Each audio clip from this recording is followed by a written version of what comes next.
The sermon today is called Best Ball.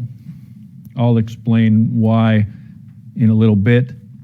The scripture that we're going to look at, the Bible, 6:9. I'm not going to tell you what book right now because I don't want to read it at the beginning, and I don't want you jumping ahead either. And so it's a verse from the Bible, chapter 6, verse 9. You can go through all 66 books and see which one is your best guess if you want, but we'll probably get there ahead of you.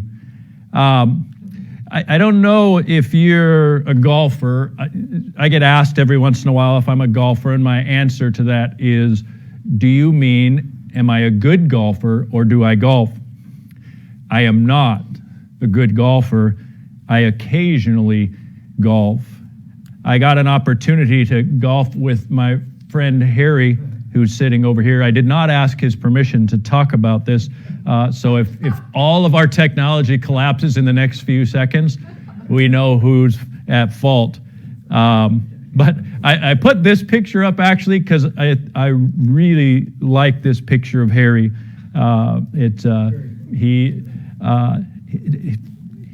I know you guys love having him lead worship as much as we all do. One of the things I love about him is his smile. It brightens up the world in my mind, and so I really like this picture, and I just wanted to put it up there. But Harry asked me a few weeks ago, maybe 3, if I wanted to go golfing. He golfs with another buddy of mine that has been in a game group that I'm in, and then another guy that I don't really know, whose name is Brad. But there were 3 of them going, and they needed a 4th, and asked if I could go with them, and I did. And then last week they had another opening, and they asked if I wanted to go. Now, if you're not familiar with golf, keep it that way. But the way golf works, and this is what almost all sports involve, a ball of some sort. Sometimes they'll change it to a puck or something, but there's usually a ball. But this sport has a ball that's 1.68 inches across. So it's a little ball. And the way golf works is you get a little ball and a stick, and you've got to get that ball from where you're at, usually about 400 yards, to a flag in a hole with a stick. I don't know whoever thought this up and thought, this will be really fun. We'll give somebody a little ball and a hole 400 yards away. Football, you got to go 100 yards. Basketball, you get a ball this big to go in a hoop this big. In golf, you don't. You've got to get the ball down the fairway to the cup and in the hole, and theoretically only hitting it 4 times with the stick. I don't know whose idea it was, but it's strangely fun. Sometimes. So I go out and I golf with Harry and Ray and Brad. And I learn immediately that they don't play normal golf. They play best ball golf. Now, here's what best ball, now it's also called a scramble, I think is what, I had to look this up. I'm not that educated, but so best ball or a scramble. And what that means is that everybody hits the ball off of the tee, and then you figure out whose ball landed in the best place, and then you play that one. So if your ball perhaps lands in the sand, they're not going to play your ball. If it lands in the sand in the water, they're not going to play your ball. They intentionally design golf courses to be ridiculously difficult. They put sand along the route. They put water around the hole, and then so your ball lands in the water, and it actually mocks you when you walk by because you have a 4-foot stick and it's inevitably 6 feet out. And even if it's within 4 feet, it's a flat stick. There's no way to get your ball back. And so they sit there and laugh at you as you walk by. They plant trees along the sides of the fairway so that your ball will get stuck in. And I have believed now, I'm not an evolutionist, but I think trees are evolving to eat golf balls. Look at this and look at this. Those clearly are devouring the ball so that you can never get it again. But if you hit here, Harry and his crew, they're not going to play it. And as a matter of fact, even if they hit into, this is called the rough. which means longer grass that they haven't mowed as short. If it lands in the rough, they're not going to play your ball. They're going to go to the ball that's laying in the fairway on the nice, smooth grass. So, Harry, Ray, Brad, they get up, tee off. They've got drivers that look like it's a stick with a basketball on the end of it to hit this little ball, and they do. And they swing hard, and they hit the ball a long ways somewhere. But they've got 3 tries. And when I came, they said, hey, we play best ball, Dave. If you want to play, you can join with us. And I'm thinking, if I do that, I'm going to have to try to outperform one of them. If I just play on my own, then it doesn't matter where my ball goes. So I decided not to. Now, not only do they play best ball, now I want you to watch this closely. They play best ball with a foot wedge. And a foot wedge is, if none of the 3 balls are where you want, you stand and distract people and then roll the ball out where you want it. That's what this guy here is doing. He's doing the look away, and then he's kicking the ball out. And so I noticed playing with them, they would get up and they would tee off, and one of them would hit a mediocre to poor shot, and they would all say, nice shot.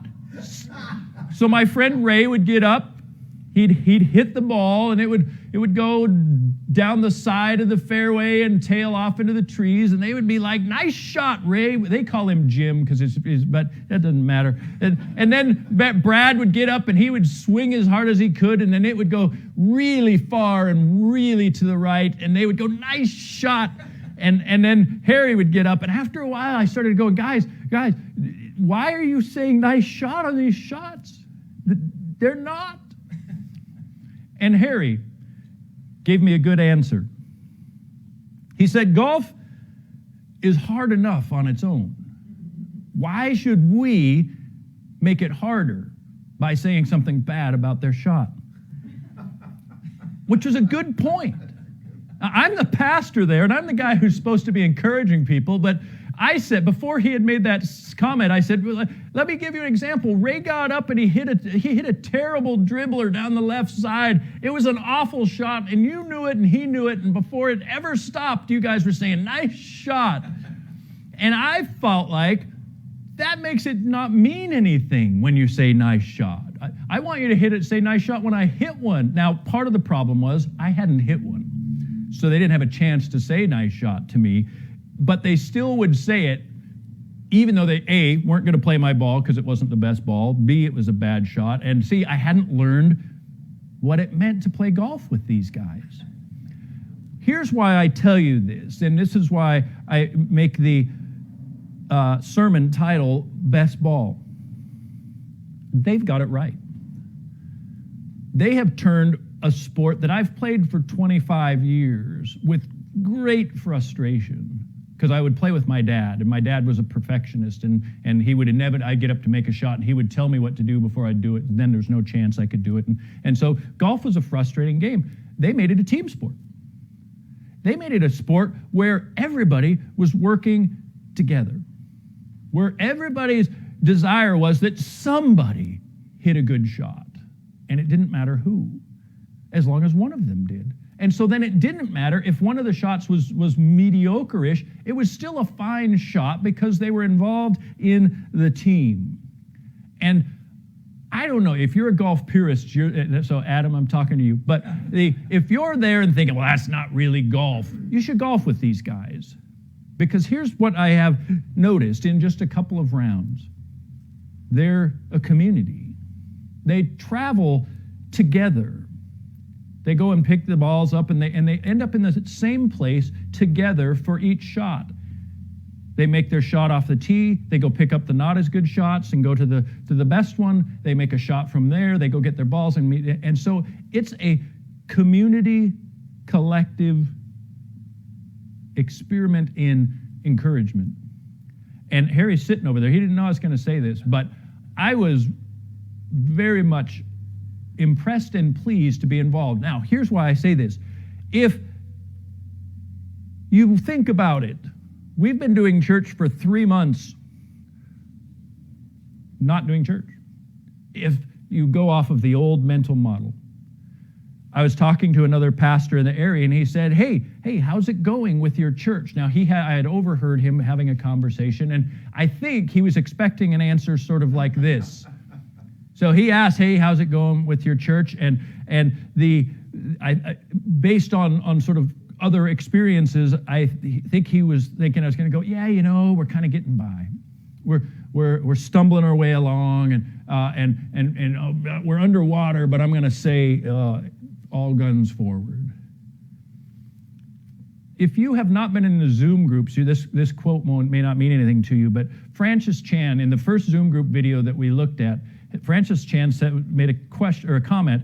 He was asked about how a church could thrive during this time of COVID, and he said this: the reason why our churches are okay is because, and I'm going to pause for a second. See, if you were in them, do you remember what he said?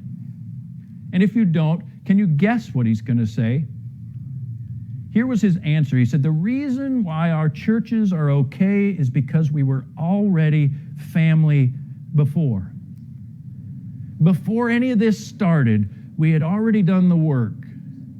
We were already a family before we were given the orders to stay home.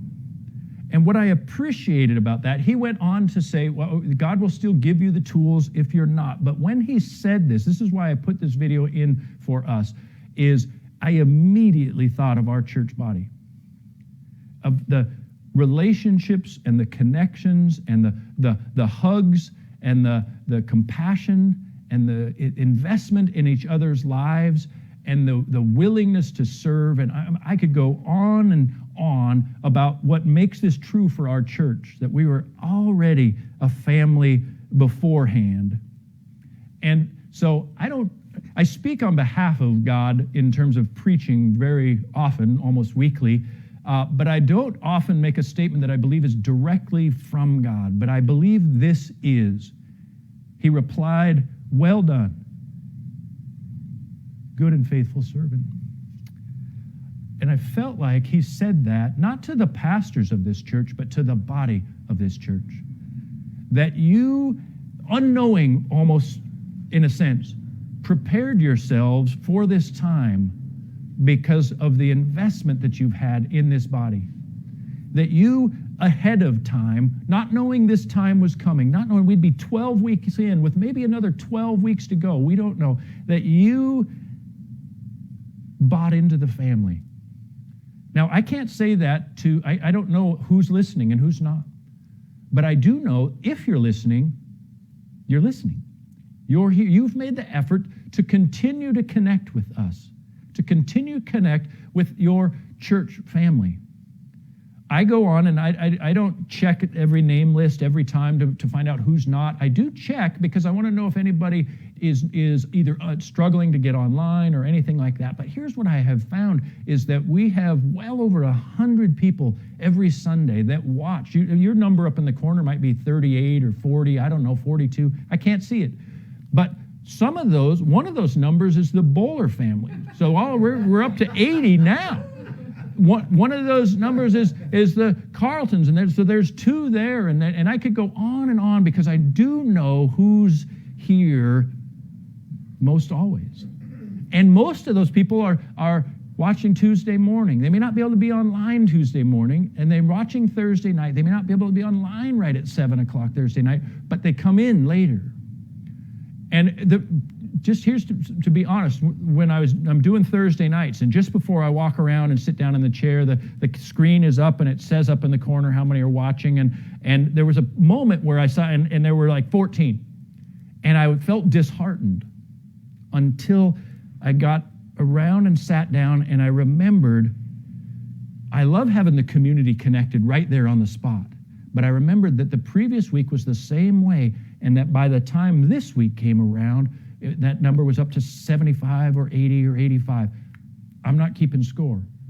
What I am aware of is how much investment you're putting in to stay connected, to feed your spirit, your soul, your heart. You are doing a good job. And I believe that the Lord is saying to you, well done, good and faithful servant. If you feel like you're sitting there going, oh, that's not me yet, either you need to give yourself a little bit of a break, or you got to evaluate and say, I need to invest also. But as a church body, and that's you, well done, good and faithful servant. Now we're going to look at Galatians chapter 6 in terms of what we've just been talking about, because there's a couple of interesting points. It's not going to be a long sermon unless you're thinking it already has been, but it says right here, Galatians 6, 2 and 3, carry each other's burdens, and in this way you will fulfill the law of Christ. Now, I want you to just pay attention, to that it says carry each other's burdens, because it's going to say something slightly different, and it's a fascinating little connection in between a couple of verses here. But here, carry each other's burdens, and in this way you'll fulfill the law of Christ. It carries on. If anyone thinks they are something when they are not, they deceive themselves. And that seems like a funny transition, really, to go from carry each other's burdens and fulfill the law of Christ. If anyone thinks they're something when they're not, they deceive themselves. And I want you to be careful in this verse, because it's not trying to say you are nothing. It's not trying to, you can't take this inverse, because you got to read the next verse. But it's very easy on this verse to go, oh yeah, and buy into sort of that self-deprecation thing of, oh, I'm nothing. And, you're not nothing. But what this is asking you to do is take careful evaluation of yourself. Look in verse 4. Each one should test their own actions. Each one of us should reflect on our own behaviors. Remember, it just got through saying, carry each other's burdens, and now it's going to say, each one should test their own actions. Look what it says. Then, when you test your own actions, then you can take pride in themselves. Then they, meaning you, can take pride in themselves alone, without comparing themselves to someone else. Does that mean we're supposed to be prideful in terms of, look how great I am? No. What it means is you're supposed to have an internal confidence that you're doing the things you're supposed to be doing and feel good about that. Carry each other's burdens and fulfill the law of Christ. Don't think you're something when you're nothing. Don't falsely fan your flame, but evaluate yourself and then take pride in, feel good about what you're doing, not in comparison to someone else. I so many times have people say, well, I'm not a pastor, I'm not a worship leader, I'm not this or I'm not that. Doesn't matter. No comparisons to anyone else. Are you doing what God commanded you to do? Carry one another's burdens. And then look at verse 5. For each one should carry their own load. Well, why would it say bear one another's burdens? Why would it say carry one another's burdens and then say we should each carry our own load? And the answer to that is that our load is other people's loads. Our load is other people's. For each one should carry their own load. That means that I shouldn't live on an island and do my own thing. My evaluation should be, am I engaged with other people's lives? That's why it starts in verse 2 saying, bear one another's burdens, and here it says we should carry our own load. It might seem contradictory, but it's setting up a tension of you shouldn't be doing your own thing just for you. You should be walking in a community and carrying corporate load, and then evaluate yourself and feel good about what you're doing, or fix what you're doing. Now, it moves pretty quickly. I'm going to skip verse 6. You're going to have to look that up yourself. I can't preach verse 6 because it might seem a little self-aggrandizing. It's a good verse, but it's not tied to what we're talking about here. I'm going to move into verse 7. Do not be deceived. God cannot be mocked. That sounds like a heavy statement, but it's a serious statement. It's not supposed to be coming in like a wet blanket, but it's saying, don't misunderstand. When it says God can't be mocked, it means he can't be taken advantage of or cheated or fooled or any of those sorts of things. It's not specifically mockery. It ends up how it looks from the outside if you're thinking you can pull something over on God. So then it says, a man reaps what he sows. A person gets back what he puts in. Look, verse 8. Whoever sows to please their flesh, from the flesh will reap destruction. If you're serving yourself, that self will self-destruct. Whoever sows to please the Spirit, whoever works in the kingdom to do what God said to do, from the Spirit will reap eternal life. Is this talking just about salvation? It's partially talking about salvation, but it's talking about that you will live life, that whole eternal engagement in the kingdom can and will start now if you're doing what you're supposed to be doing. Engaging with other people, carrying other people's loads, being part of the kingdom and community of God. And then it leads to verse 9, which is the one that I put up at the top, Bible 6:9. This is the first verse I have any memory of memorizing, probably other than John 3:16. Let us not become weary in doing good, for at the proper time we will reap a harvest if we do not give up. I'm going to read that again. Let us not become weary in doing good, for at the proper time we will reap a harvest if we do not give up. I don't know if we're halfway through this. I don't know if we're a quarter of the way through this. And in one sense, it's meaningless. This is, if we continue to meet service like this for 3 more months or 9 more months, or I have no idea. But it really doesn't matter, because the issue is, are we carrying each other's burdens? Are we walking together as a community? Are we tied together? Are we vested in? Because here's what I believe is the danger of this COVID system or problem, is it has the danger of causing isolation and causing people to be self-sufficient and self-focused. I believe it gives the very easy transition into turning our eyes inwards.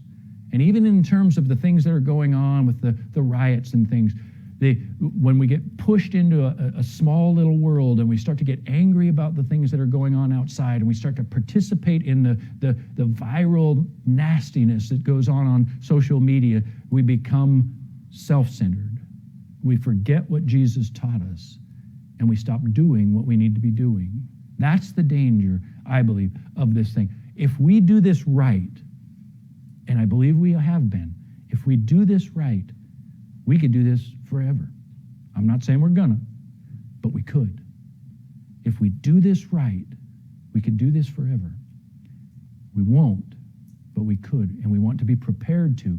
We want to be thinking in terms of, how do I continue to stay a part of the vibrant community of Christ? Look how this verse ends. Therefore, as we have opportunity, let us do good to all people, especially to those who belong to the family of believers. Here's what's interesting to me in this last verse. We're just about done. It says especially, not only. We are supposed to do good to all people and have a special focus on our family here. That family that God's put us a part of is supposed to be separated out, and we have a special focus, but not an exclusive focus on that. We're doing a great job with it. I am so impressed. And I'm not saying this to fill a sermon. I'm telling you, I couldn't be more proud of the church that I'm a part of and what they have done, you have done, to be a body in the midst of a very difficult time. So why did I title this Best Ball? Because that golf game that I watched, they're not all believers, but they're doing kingdom golf. They're doing kingdom golf. They're working to encourage each other. They're doing the best they can to participate and create the best possible outcome for all of them, not for one of them. That's the thing about golf. It's a solitaire game. I hit the ball, I hit a bad shot, I lose a stroke because I got to bring it back in, I hit another shot, I hit another shot. I have no one there to bail me out. I have no one there to assist me along. And I have to write down my score below somebody else's score, below somebody else's score, and inevitably start to compare those scores. What I have found so refreshing about golfing with these friends is they're all in it together. They don't care if somebody makes a bad shot, because they know somebody's going to make a good shot, and they're going to move to that spot, and they're going to say, well done to the one who did a bad shot this time, because they know they'll bring it around next time. That's kingdom golf. And I believe that right now we're doing kingdom body work, even though you're not sitting here. This is the best church going in my mind right now. Keep doing it. Don't give up on doing good. In due time, we'll reap if we don't get tired. We're at that 12-week point. I don't know if there's any sort of psychology studies on this, but it seems to me we could start to wear out. Don't. It seems to me we could start to think, I've seen those Tuesday morning things. Don't. It seems to me that we could start going, well, we could watch church at 4 o'clock today. Let's sleep in or go for a drive or go golf or whatever it might be. Don't. Stay connected. Stay invested. Hear these words, well done, good and faithful Salt and Light Church. Keep up the good work. God bless you. Amen. Amen.